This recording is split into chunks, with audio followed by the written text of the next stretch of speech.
July 19th, 2026. Night has fallen over the Russian capital of Moscow. Situated approximately 280 miles from Ukraine, the city of 13 million people sleeps. But Moscow is about to suffer a rude awakening, because Ukraine's drone army is headed its way. Not just a couple of drones, or even a couple dozen of them. Over 400 unmanned aerial vehicles have taken to the skies and are speeding towards Russia's political, economic, and cultural heartland. The swarm's mission is clear: wreak havoc on the Russian capital, destroy valuable infrastructure, and continue Kyiv's quest to make the war as costly and unsustainable as possible for its enemies. As the drones close in on Moscow, the city's protective rings of radars and air defense systems begin to activate.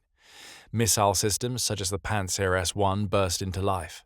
Mobile air defense units aim their weapons at the skies, and electronic warfare systems start to emit jamming signals all around them. But it's too little, too late. The swarm is already at the gates, and it's far too large for Russia's depleted defenses to deal with. Within minutes, the first explosions will break out, and smoke will fill the skies of the Russian capital once more. And the attack came just 24 hours after the Ukrainian capital city of Kyiv endured one of the worst attacks of the war so far. On the night of July 18th, Russia decided to launch a massive salvo of ballistic missiles at Kyiv, with the clear intent of dealing as much damage as possible, regardless of how many civilians were caught in the crossfire. 41 missiles of various types were recorded entering the city's airspace in the dead of night, many traveling faster than the speed of sound. By the time the air raid sirens began to ring out around the Ukrainian capital, there was barely any time at all for the residents to rush from their beds, gather their loved ones, and seek shelter before the explosions began.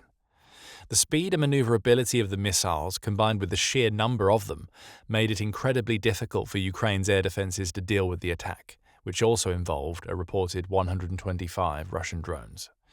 Ukraine has developed one of the most complex, layered air defense networks in the world, involving a mixture of Western missile systems like the Patriot and Iris-T SLM, older Soviet systems like the S-300, electronic warfare jammers, automated turrets, and mobile fire groups armed with anti-aircraft guns, heavy machine guns, and shoulder-fired missile systems. Unfortunately, the country is running dangerously low on the expensive Interceptor missiles required to deal with the fastest and most dangerous Russian threats, like cruise and ballistic missiles.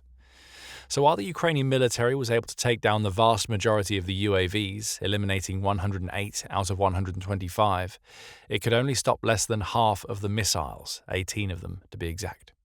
The rest struck their targets, with numerous explosions ringing out around Kyiv, bringing yet more devastation to a city that has already suffered consistently since the conflict began back in February 2022. Booms and blasts filled the air, with many of the missiles leaving piles of rubble and raging fires in their wake.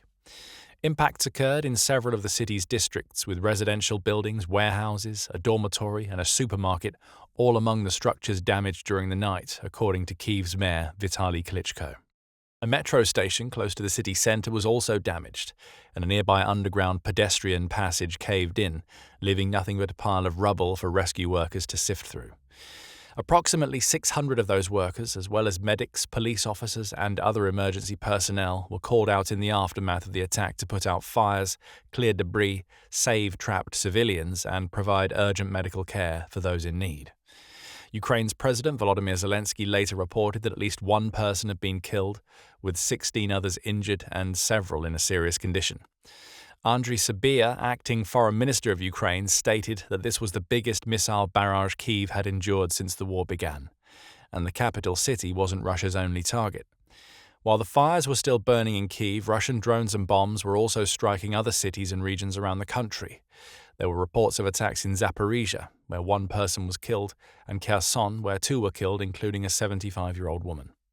Another death occurred in the Dnipropetrovsk region, and a 16-year-old boy lost his life in the city of Odessa after the Russians attacked an amusement park. Attack after attack, explosion after explosion, death after death.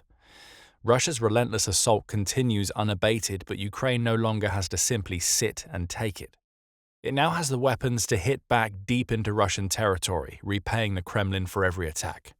And in the hours following the assault on Kyiv, Ukraine's forces immediately began preparing their revenge strike.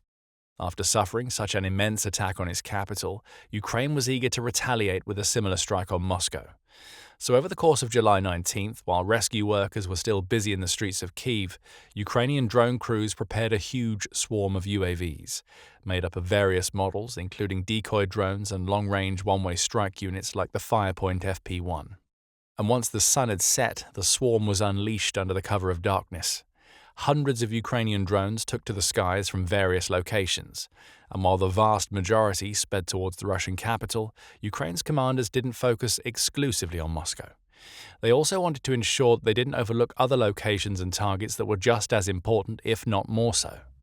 So while hundreds of drones began their long flight in a northeastern direction, a smaller swarm headed in the opposite direction, south, towards the Sea of Azov, that vital body of water that sits between the Crimean Peninsula and the Russian mainland, as well as the Black Sea, located even further south.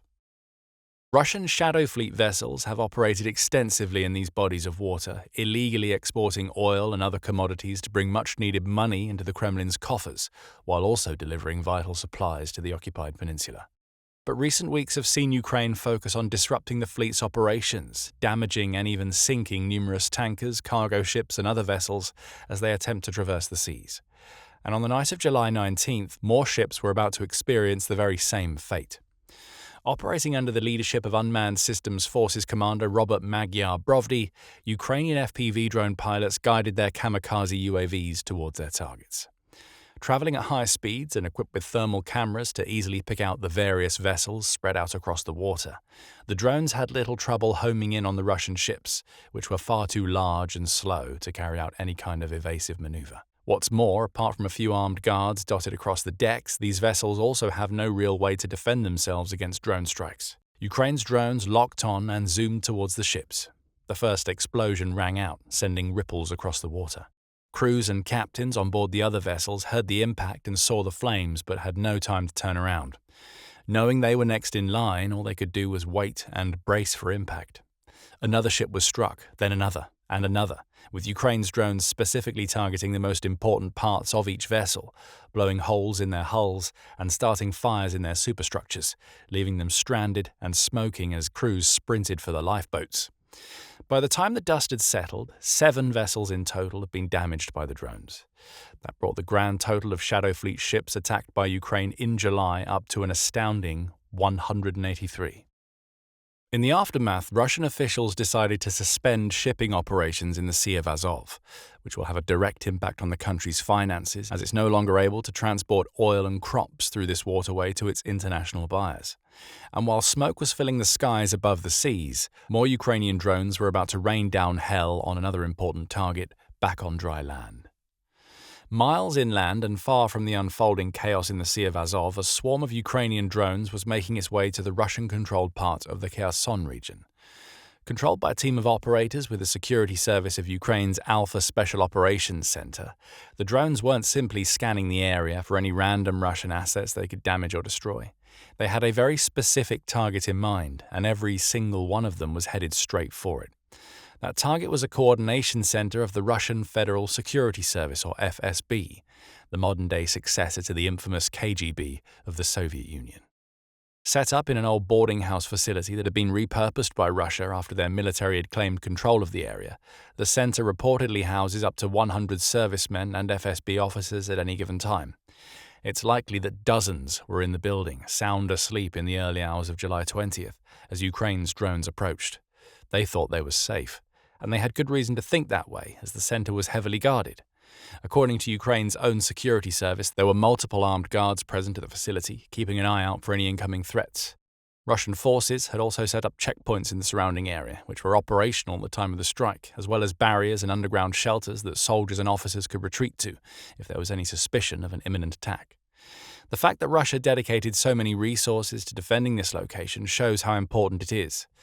In many ways, the FSB is the brain behind the Kremlin's entire war effort, which is why Moscow goes to great lengths to keep its intelligence agencies' bases and headquarters so secure and secretive. There was a time when Ukraine would have struggled to strike a site like this, It simply didn't have the technology or the quantity of assets needed to bypass Russia's defenses and deal serious damage to an FSB facility. But that time has passed, and Ukraine in 2026 is significantly stronger than it was before. It has drones that are faster, smarter, more resilient, and equipped with larger, more devastating warheads as well. And 13 of those drones are about to impact the base. Their pilots watched their screens from safe distances dozens of miles away as they drew nearer to their target. They soared over the Russian barriers, bypassed their armed guards, and observed the scene, spotting an estimated 70 vehicles parked around the facility's territory, a clear sign that there were likely to be dozens of officers inside at the time. Emboldened by that fact and eager to deal a massive blow to the enemy's intelligence agency, the pilots sped onward, spreading out before flying their drones directly into the compound. One drone after another collided with its target, blowing holes in walls and roofs and triggering intense fires that raged for hours afterwards. The attack was swift and efficient, leaving the Russians with very little time to react or respond, and within minutes, large parts of the center had gone up in smoke. There's no telling how many FSB personnel were killed or wounded, since Russia certainly won't be releasing any official numbers anytime soon, but there's no doubt that the agency suffered a serious hit that night.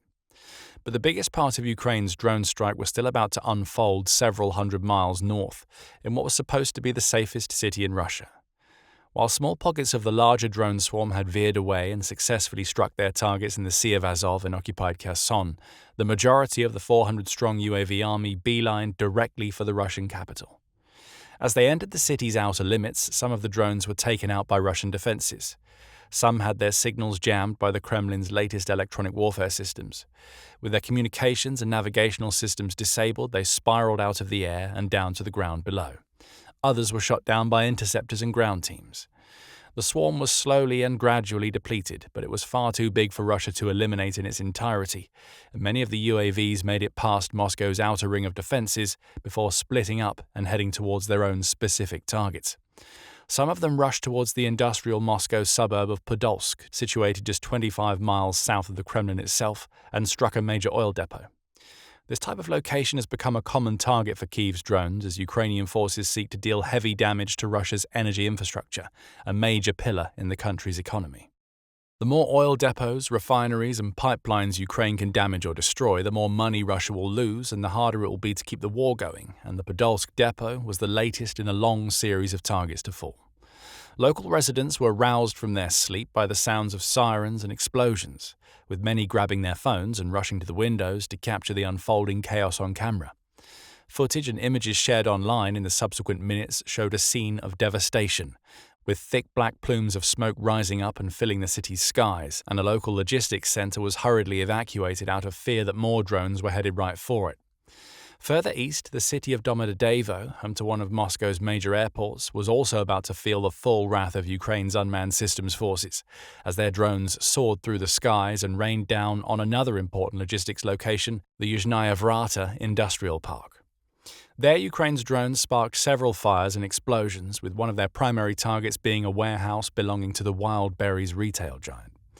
This came in the wake of several prior attacks on Wildberries warehouses, with President Zelenskyy explaining that the company's facilities are being used by Russia to supply sanctioned components for the production of drones and navigation equipment. This action, in effect, makes Wildberries centers viable military targets, and Ukraine clearly intends to continue disrupting the company's operations unless or until it decides to stop playing an active role in supporting the Kremlin's war machine. Several warehouses were reportedly destroyed in the wake of the Ukrainian drone strike, with Zelenskyy taking to X to share his views on the attack, writing, "Our long-range sanctions have produced results against logistics facilities and an oil depot. Thank you to the warriors of the unmanned systems forces, our intelligence services, the missile forces and artillery, and the special operations forces. We are responding justly to every Russian strike against our cities and communities. This war must be brought to an end, and that is only possible by increasing the pressure on the sole cause of this war, Russia." Arguably the most important impact of this attack wasn't the actual damage done or the hefty repair bills left for the Kremlin to cover after seeing several of their facilities go up in flames. It was the psychological impact. The millions of residents of Moscow were once more faced with the harsh reality that their city wasn't as safe as it was supposed to be. They got a small taste of what Kyiv's inhabitants have been forced to endure for years, while their president, Vladimir Putin, was left red-faced after spending years hyping up his country's air defenses and claiming that Moscow was one of the best protected cities on the planet. Yet again, Putin's propaganda was proven false as hundreds of Ukrainian drones eased past the capital's protections and entered its airspace. And once more, Russia felt the fire and the fury of the war come home. The more kinds of strikes occur, the angrier and more frightened the Russian public will become, and the madder they get, the more they're going to turn against Putin, who will see his popularity continue to decline as greater numbers of his former supporters demand his removal from power. Ukraine, meanwhile, proved on the night of July 19th that it has the power and resources to hit Russia in the places that matter most. Kyiv's drones are no longer reserved for frontline firefights or precision strikes in the occupied regions. They can travel literally hundreds of miles over the border and into Russia's regions, and the enemy's defenses clearly aren't sufficient to stop them. The Ukrainian people have been forced to sleep with one eye open for years now, constantly under threat of aerial attacks that could come at a moment's notice. Russians in cities like Moscow and St. Petersburg, meanwhile, were about to go about their regular lives, knowing the conflict was going on but believing it was too far away to ever impact them. At last, that illusion has been shattered. Now, to see another breakdown of incredible military tactics and precision, click the video on your screen right now, and I'll see you on the next battlefield.